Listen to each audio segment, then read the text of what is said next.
Well, what is going on, everyone? Welcome back to Kitchen Table TCG. My name is Louie, and I hope you're having yourself a fantastic day. Today, I want to have a conversation about when the hobby becomes a business and the things that you lose when you do that. A lot of the people who watch this channel, a lot of the supporters of this channel, are on a path, a desire to make the hobby they love, whether that's Magic the Gathering or just any trading card game, that kind of thing, into a full-time job. And the dream of quitting your job feels so good. It seems like it would just taste so good.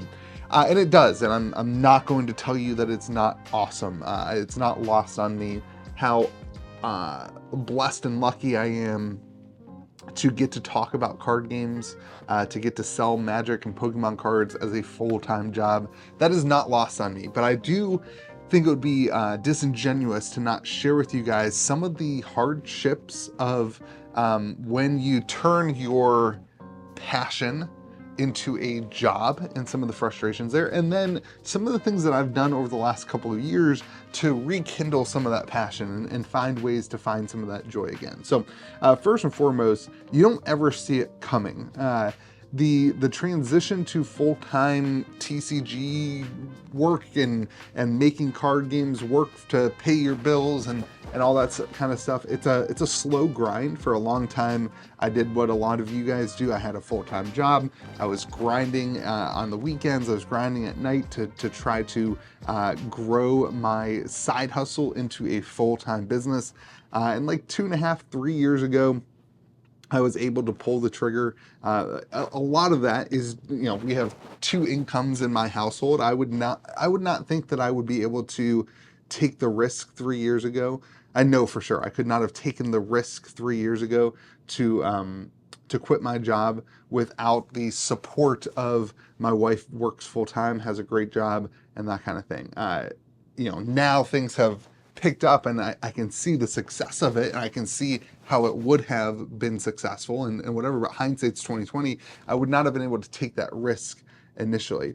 But when you're doing it, it's all kind of gradually feels like, hey, this is the next step. There's no like line in the sand where it's like, hey, if I just get there, I can do it. There's a time of which you just start saying, oh, I think I'm there.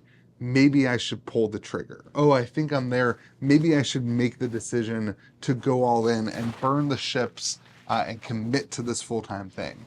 So I think for a lot of people, you ask the question, I get this all the time, like, when did you know that you were ready?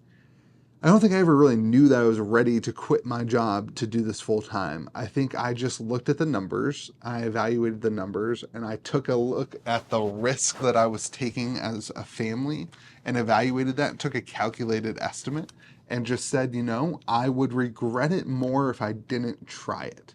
I think that's the biggest takeaway from the last 5 years of my life, is that there's a lot of things I didn't do in my 20s that I regret not taking risks. I regret not trying more things and taking more steps because I was just too safe. I was trying to be too safe about the way that I did things.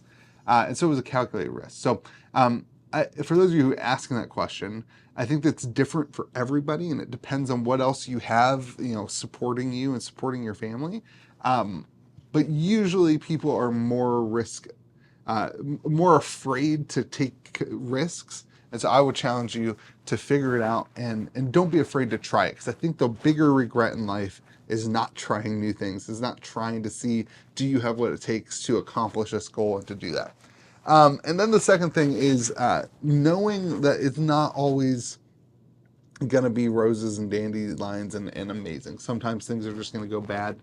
And you're going to have a month where you just messed up and you didn't buy enough, or you didn't sell enough, you didn't do whatever, and you missed the boat of, the hype market or whatever, and taking those things and learning. Right now, we're in the middle of this like complete and utter pump of the TCG market. And one of the things I'm doing is taking advantage. Tomorrow's video is going to show you guys how I'm taking advantage of this TCG player sale this weekend to really take advantage of the hype cycle and the current state of the market, and to not leave all the money on the table, but actually take advantage of some of these situations where people are spending a lot of money right now. and it's easy to look back and see all the times that I missed that. But what I think I've done is learned from those things and said, okay, this time around, I'm not going to miss it. I'm not going to miss out on that opportunity. But I will say, through this whole thing, I have really, really lost a passion for playing Magic the Gathering. I've lost a passion for a lot. I used to play video games too, right? Like I used to play and spend time doing that stuff. I still very much enjoy like drafting and playing 1 or 2 Commander games with my friends. But the reality is, I have a hard time playing at the store. Because if I'm at the store playing, I see all the things that maybe aren't going the perfect way that I want them to be. And I feel like, hey, I can get up and I can go and solve that. And I feel the responsibility to work, even though at that time I've got employees working, I've got whatever. And so it kind of the stress of owning a store and the stress of the responsibility of it kind of takes a lot of the joy away from playing. And that's one of the reasons I love having this space in my house where I can have people over away from the store and play games. And so that would be one of the things I would encourage you to do if you do this full time, or if you're looking to do this full time. Have a place that is external. Maybe if you're doing things from home, right? You're selling singles, you're trying to do that full time from home. Maybe that place is your local game store where you can go and you can be at the store and you can play. But if you do own a store, having a spot in your house, having a spot externally, or going to another store even. I've had a couple people do that. Going to another store where you can go and rekindle that joy. I absolutely love the nights where I do Commander draft or play Commander here at my table and can just not worry about what's going on at the store, not worry about the customer who just came in with a big trade-in and feeling like, hey, my employees are working right now, why am I not working right now? And to have that space is super, super valuable. And it's been really good over the last, not 2 months because my basement's been a mess, but over the last 2 years to have a space, to have board game night, to have Commander night, that kind of thing has been really, really valuable to me. So if you decide to go full time or continue to do this, I would encourage you to set up some guardrails in your life that allow you to escape from the business side of the industry and rekindle that joy. Because for 2 years in the middle of this, I've been doing this for 4 years now. The first year was great. This year has been really, pretty good. But the middle 2 years of this, I really lost a lot of joy. I was grinding too much. I lost a lot of joy for the hobby and joy for the fun because I didn't have that space. And that space is really important.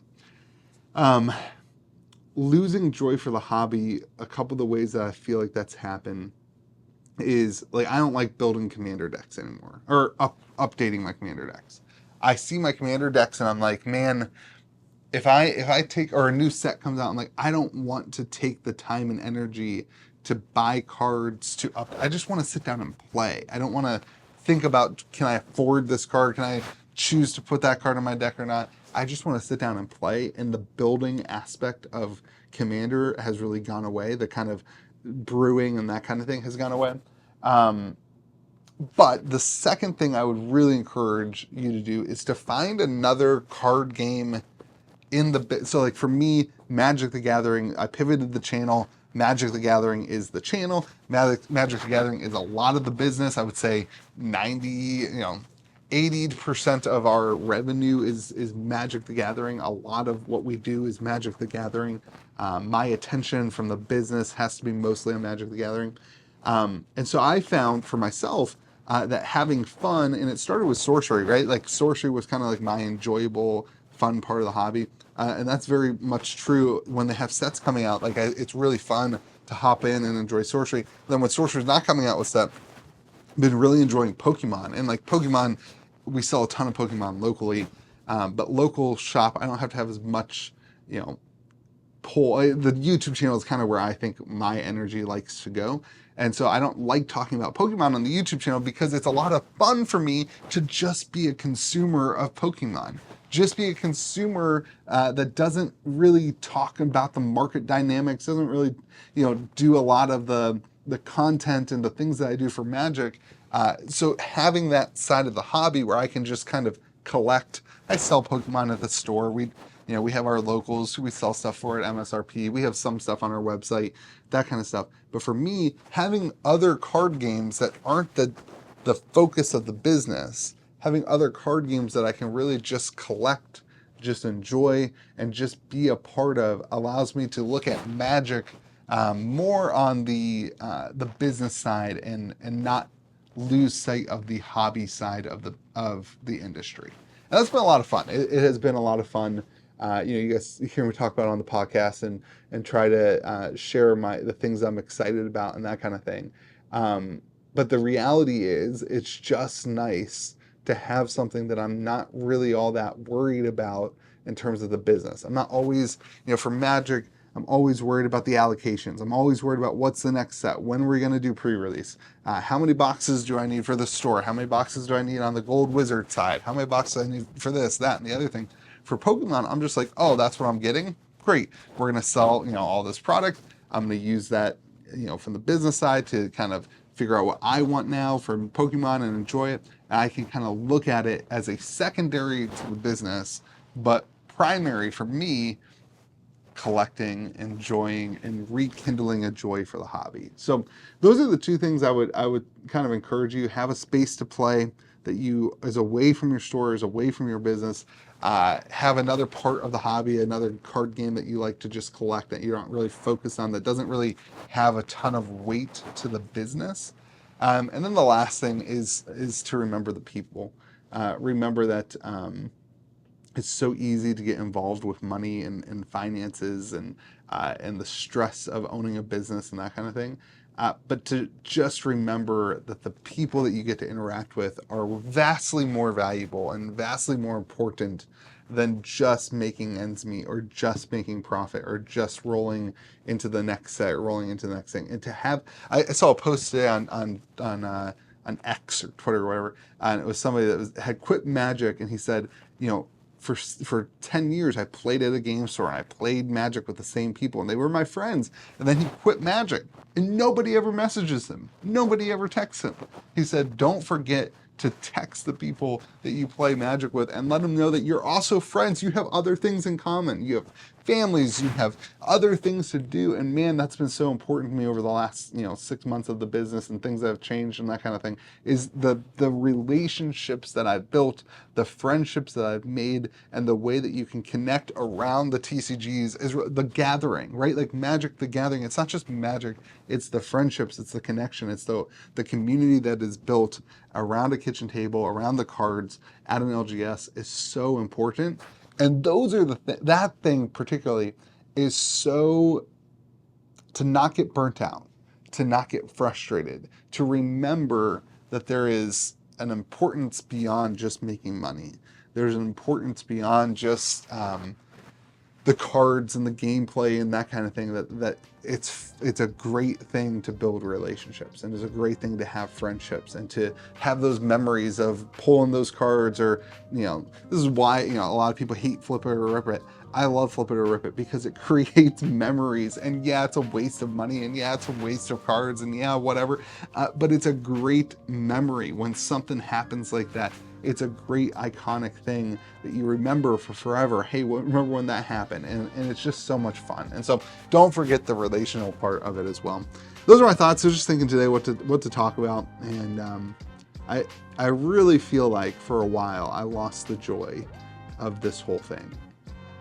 And there's still weeks where I'm like, man, the kids have been rough. Me and my wife aren't, perfect. And why am I doing all this? There's still times when that's like that. But for the most part, I feel like I found a good rhythm between the joy of the hobby and the joy of running a business, and the fun and the responsibility of running a business. And so I wanted to share that with you. Let me know your thoughts. Those of you who do this full time, I'd love to hear from you as well.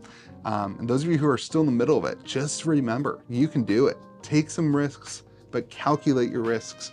Don't give up. Keep posting videos. Keep buying cards, keep selling cards, even when you lose money, even when things don't work out. You'll learn from it. It'll all be okay. Have fun. Remember, be kind to the people around you. We'll see you again next video.